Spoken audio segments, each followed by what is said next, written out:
목하고 가슴이 있는데 그냥 열감이 확 올라가면서 그래서 땀이 났다가 확 식었다가 그게 심한 분들은 잠도 못 잡니다.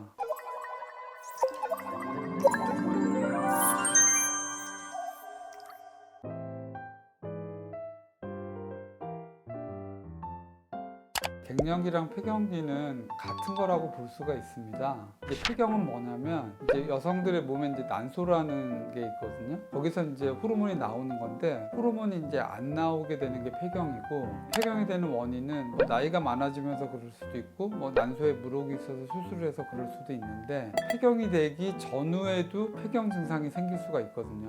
뭐 열이 나거나 땀이 나거나 뭐 기분이 왔다 갔다 한다거나 뭐 피로하거나 여러 가지 등등. 근데 그게 폐경 전부터 폐경 후까지도 그 이상 기간에 걸쳐서 나타날 수가 있는데, 그 전체를 이제 갱년기라고 하는 거고, 그러니까 기간이 좀 더 넓은 범위를 말하는 거죠.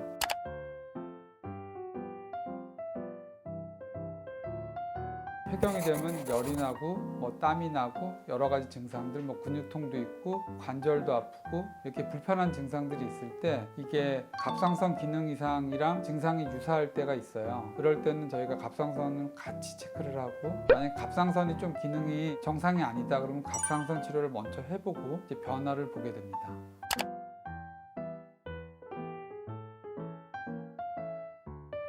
갱년기 때문에 살이 찐다고 보진 않습니다. 그리고 이제 갱년기 약을 먹어서 효과를 많이 보면 보통 컨디션이 상당히 많이 좋아져요. 기운 없던 것도 좋아질 수도 있고 기분 변화가 심했던 것도 좋아지고 이런 경우도 많아서, 상당수는 입맛이 좋아져서 잘 드십니다. 뭐 잘 드시면 살이 좀 찔 수밖에 없으시긴 하거든요. 호르몬제는 이게 액체 저류라고 해서 수분을 잡아두는 영향이 조금 있어요. 그래서 그런 경우에 약간 몸이 붓는 느낌이 복용 초기에 있을 수 있어요. 근데 또 호르몬제 중에는 그런 거를 오히려 줄여주는 호르몬제도 있어요. 환자분들 사이에는 그게 이제 오히려 살이 빠지는 호르몬제다 이렇게 설명해서 그걸 원해서 처방받으러 오시는 분들도 있긴 있는데, 호르몬제 자체로 살이 찌는 건 아니다 라고 설명을 드리고 있습니다.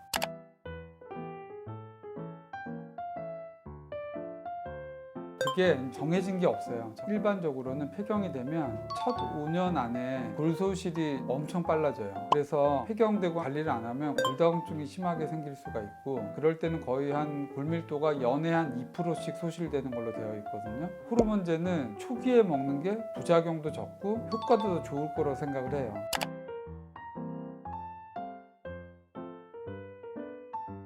평균 폐경 연령이 50세 정도로 현재는 보기 때문에, 만약에 42, 3세 폐경이 되셨다 그러면은 조기 폐경 진단은 아니지만 좀 빠른 거거든요. 그런 분들은 좀 호르몬제를 먹어서 최소한 평균 폐경 나이인 50세가 될 때까지는 좀 상담해서 드시는 경우가 많고, 보통 한 60이 될 때까지는 복용을 하는 걸로 설명을 많이 합니다. 일단 60에서 65세 사이 정도 되면 환자분하고 한번 상담을 해서 그만 먹고 지켜볼 걸 상의할 때가 있고, 그 다음에 호르몬제는 먹다 안 먹다 하는 게 심혈관계에 안 좋을 수 있어요. 초기 1년 약간 증가한다 이런 보고들도 있는데, 1년 이상 꾸준히 복용을 했을 때는 오히려 그 위험도는 증가하지 않고 오히려 약간 줄 수 있다는 식의 설명들도 있습니다. 그래서 호르몬제는 두통약처럼 안 좋은 날 한 알씩 먹는 게 아니고 쭉 이어서 먹어서 관리를 하는 겁니다. 그래서 일반적으로는 폐경이 되면 초기에 상담해서 결정한 분들은 드시고, 그 다음에 더 먹을지 안 먹을지는 상담을 해서 결정을 하게 됩니다. 그 신혼이랑 드시는 게 괜찮긴 한데. 네, 괜찮다고 저희는 생각하죠. 대신 검사를 하면서, 그러니까 간 기능 검사도 하고 골밀도 검사도 하고 특히 유방암 검사도 하고.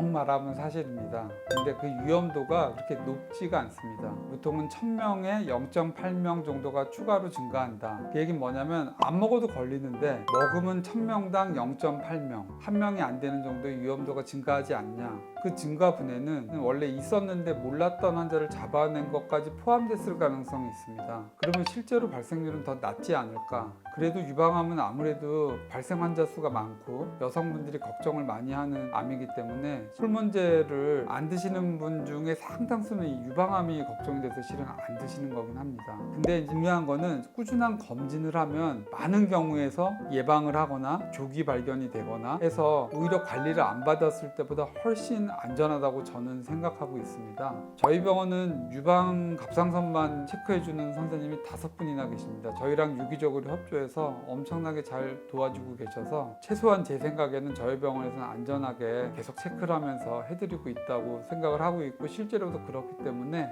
걱정하지 말고 오시면 저희가 잘 관리해드리도록 하겠습니다.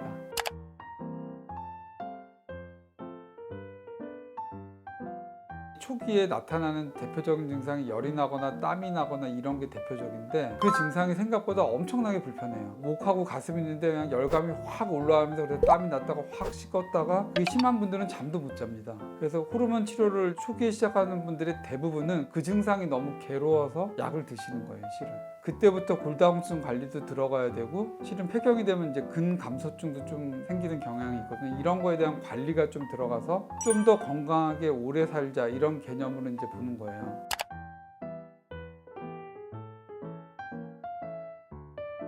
폐경이 되면 약간 근육통, 관절통 이런 분들 꽤 많아요. 피로감. 근데 홀문제 먹어서 그 좋아지는 경우 많아요. 그러면 그런 분들은 일단 생활의 활력도 다르고 이제 운동할 때도 훨씬 편하고 폐경됐을 때 기분이 약간 업다운이 심한 경향이 조금 있거든요. 그런 것도 도움이 될 때가 있어요. 그런 홀문제가 너무 싫다. 그러면 식물성 호르몬제 같은 것도 있어요. 물론 약국에 사서나 뭐 홈쇼핑에서 많이 드시는데 그게 전문의약품도 있습니다. 그래서 와서 의사랑 상담하면 식물성 호르몬을 의사가 처방을 하기도 하죠. 그거는 이방암에 대한 추가 위험 증가는 없습니다. 병원에 오시면 여러 가지를 상담을 할 수가 있고 호르몬제를 안 먹으면서 폐경 관리를 하는 경우도 있다. 이런 걸 좀 생각을 하시면 좋을 것 같아요. 일단 폐경이 됐을 때 단지 폐경이 원인이 아니고 다른 노화나 다른 거에 대한 불편함이 폐경이랑 중첩돼서 올 때도 되게 많거든요. 그래서 저희 병원 같은 경우는 기능의학 센터라든가 뭐 면역 증진 센터 이런 걸 운영을 하면서 그런 쪽에 거를 같이 이제 다 봐드리고 있습니다.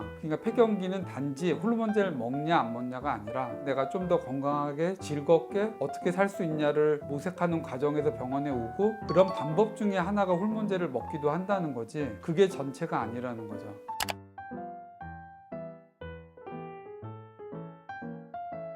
그러니까 기본적으로는 호르몬제랑 같이 먹는 게 칼슘하고 바이타민 D를 많이 먹긴 하는데 어떤 걸 먹냐에 따라 조금 차이가 있을 수가 있어요. 기본적인 비타민을 먹기도 하고 뭐 무기질 종류를 먹기도 하고 근력 때문에 단백질이나 뭐 아미노산 뭐 이런 거 여러 가지들이 있거든요, 실은. 그래서 그거는 오셔서 상담을 하고 이제 드시면 되고 만약에 집에서 병원에 오기 전에 갱년기, 폐경에 대해서 연관돼서 먹는다면 제일 많이 먹는 건 비타민 D랑 칼슘제긴 합니다. 근데 그것도 용량을 저희가 조절해서 먹기 때문에 내원에서 상담해서 드시면 더 좋을 것 같습니다.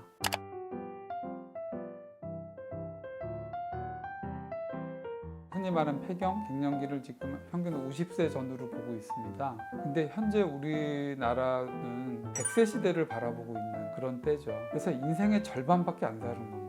갱년기, 폐경이 왔다고 난 늙었다 생각하는 건 말도 안 되는 거죠. 반밖에 안 살았는데요. 그래서 갱년기나 폐경 증상을 힘들 때 절대 뭐 스트레스 받고 괴로워할 거 없이 저희를 찾아주시면 저희가 남은 반 아니면 그보다 더 긴 그 인생을 훨씬 즐겁고 건강하게 살 수 있게 도와드릴 수 있고 제가 제 환자분들께 많이 하는 말은 제가 20살로 가게는 못 해드린다.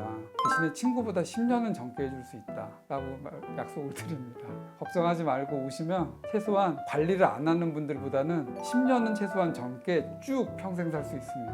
그래서 언제든지 오셔서 저희랑 같이 상의하시고 의논하셔서 훨씬 즐거운 인생을 사는데 저희가 보탬이 될 수 있도록 최선을 다하겠습니다. 감사합니다.